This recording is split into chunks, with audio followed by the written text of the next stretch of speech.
성경 해석 문제는 언제나 어렵죠. 많은 사람들이 성경은 단 하나의 정답이 있다고 생각하기 때문에 더욱더 어렵습니다. 주님을 더욱 알기 원하네. 나 주님을 더욱 알기 원하네. 내 사실 성경엔 굉장히 다양한 그 문학적 형태가 등장해요. 어디에는 고백의 언어가 등장하기도 하고 또 이야기체로 진리를 전달하는 것도 있고 또 기도도 있고 또 찬양도 있고 어떤 때는 비꼬는 것도 있거든요. 예를 들면 요셉의 형제들이 요셉이 오는 것을 보고 저기 꿈꾸는 자가 오도다 하고 말하는데 이건 비꼬는 언어이거든요. 그런가 하면은 수수께끼 같은 것도 등장한단 말이에요.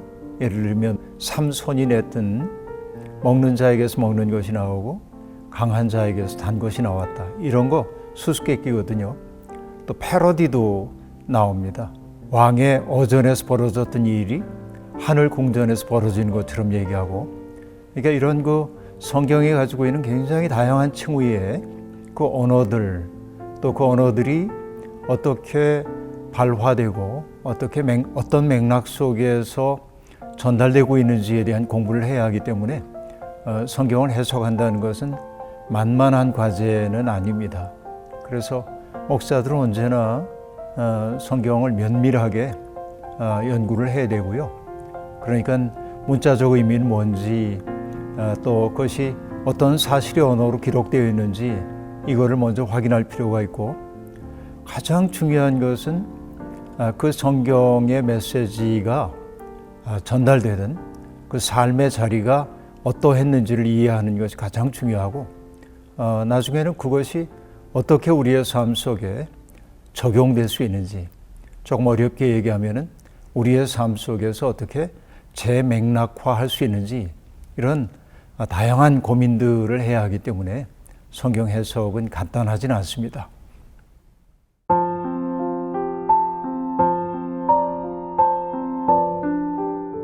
구약으로 얘기하자면 하나님은 애굽 땅에서 고통받고 있는 사람들의 신음소리를 들으시거든요. 그리고 그들이 고통받는 모습을 보시고 인간의 삶 속에 개입하시죠. 그러니까 하나님의 깊은 관심은 오늘 억압당하고 있는 사람들, 그리고 고통스러운 처지에 있는 사람들을 해방하고 그들이 자기의 삶을 충분히 누릴 수 있는 자유인이 되기를 소망하시죠. 이게 출애굽 정신으로 등장한다고 볼 수 있습니다.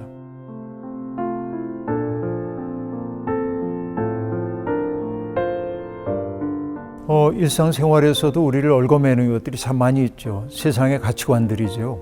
그러니까 돈은 이 정도 있어야는 행복한 거야. 또 집은 이 정도 집에 살아야 인간다운 삶이야. 근데 우리는 바로 그런 세상이 우리에게 제시해주고 있는 가치관에 종살이하고 있거든요. 다른 삶도 가능하거든요. 좁은 집에 살아도 행복한 사람도 있는 거고, 돈이 많지 않는데 오히려 더 인정 있게 사는 사람들도 있고, 그래서 삶을 구성하는 방법이 굉장히 다양한데 하나의 길밖에 없는 것처럼 만드는 게 제국주의거든요. 전제 정치고, 하나님은 그런 삶으로부터 우리들이 저마다에게 주어져 있는 삶을 충분히 누릴 수 있는 자유인이 되기를 원하시죠. 성경 속에 등장하고 있는 하나님이 어떤 마음으로 우리에게 다가오셨는지를 보는 게 매우 중요하죠. 성경 해석에 가장 기본이 있다고 한다면 약자를 중심에 놓고 사고하는 것이라고 볼 수 있겠습니다. 이것은 신약에서도 똑같은데요. 예수 그리스도의 발걸음이 닿았던 곳이 대개 고통받는 사람들의 삶의 자리란 말이에요. 그러니까 그들을 포기할 수 없었던 그 삶이 결국은 메시아를 대망하던 사람들의 생각과 부딪히고, 이게 결국 십자가로 이어지긴 했지만 십자가 정신이라고 하는 것 역시 마찬가지죠. 남을 살리기 위해 나를 희생해가는 삶인데, 올바른 성경 해석은 바로 그 지향을 분명히 아는 데 있는데, 압제로부터 자유로, 그리고 고통받는 사람들이 자기의 삶의 몫을 충분히 누리며 사는 세상, 이게 하나님 기뻐하시는 삶이죠. 예수님도 똑같은 해석을 합니다. 왜 안식일을 어기십니까? 라는 질문에 예수님은 안식일이 사람을 위해 있는 거지 사람이 안식일을 위해 있는 게 아니다 라고 말씀하시거든요.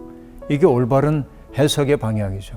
간음하지 말라는 말을 너희가 들었는데 나는 너희에게 말한다. 그 간음하지 말라는 말 속에 담겨있는 깊은 의미는 뭐냐면 어떤 사람도 다른 사람을 자기의 쾌락을 위한 도구로 삼으면 안 돼. 존중해야 돼. 그런 얘기잖아요. 그러니까 그 정신, 율법의 정신, 그 율법 속에 담겨있는 하나님의 마음이 뭘까를 알면 그 다음에 구체적 일상에서 적용하는 것은 크게 어려운 문제가 아니라고 봅니다.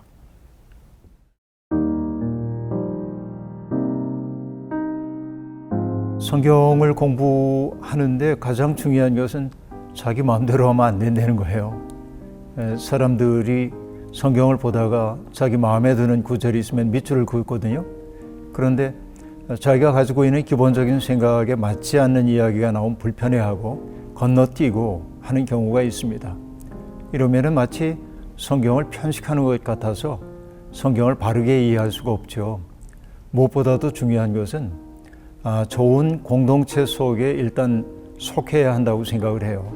그러니까 하나님의 말씀을 올바로 전승하고 해석할 수 있는 그리고 성경을 잘 인도해 줄 수 있는 좋은 선생을 만나는 게 무엇보다도 중요하다. 그분들의 안내를 통해서 자꾸 성경을 보다 보면 그 다음엔 어긋나지 않을 수 있다는 확신이 들 때 자기 나름대로 삶에 적응할 수 있는 측면들을 발견할 수 있다는 생각이 듭니다. 그러니까 성경을 바로 안내하는 책들을 참고해가면서 공부하는 태도는 매우 중요하다고 생각을 해요. 왜냐하면 성서가 있었던 삶의 자리를 이해하기 위해서 성서 세계에 성서가 자리하고 있었던 세계에 대한 공부를 한다든지 그 당시에 나오는 어떤 그 문헌들과 대조해서 공부한다든지 이거는 꼭 신학을 공부하지 않더라도 할 수 있거든요. 게다가 본인이 신뢰할 수 있는 저자들이 쓴 책이 있다고 한다면 그 책을 지도 삼아서 성서 여행하는 건 충분히 가능하죠. 그러니까 공부하는 게 좋아요. 안 하는 것보단.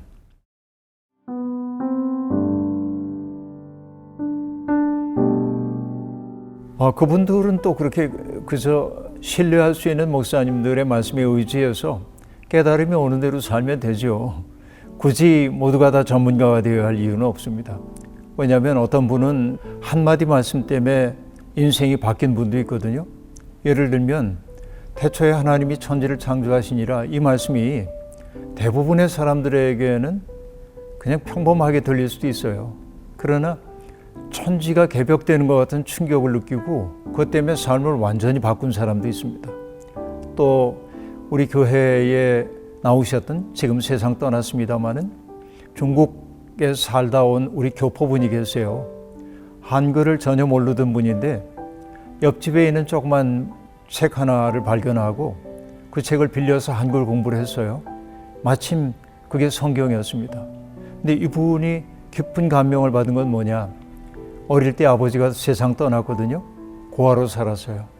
그런데 예수님이 하나님을 아바 아버지라고 하는 걸 보고 너무나 깊은 감동을 해요. 그 아버지라고 하는 말 하나 때문에 온 세상을 창조하신 하나님을 아버지로 부를 수 있구나. 그것이 그분의 삶을 총체적으로 변화시키거든요. 그러니까 깊은 지혜를 갖지 못해도 그분의 삶은 정말 예수 그리스도의 마음에 잇된 삶을 사는 모습을 전 봤거든요. 그러니까 반드시 머리로만 우리가 다 이해해야 하는 건 아니고 할 수 있는 사람들은 그렇게 연구하고 그리고 깊은 세계에 갈 수 있고 또 그렇지 않은 사람들은 또 기도해가면서 내게 다가온 영감과 깨달음을 살아내면 그건 훌륭한 삶이죠.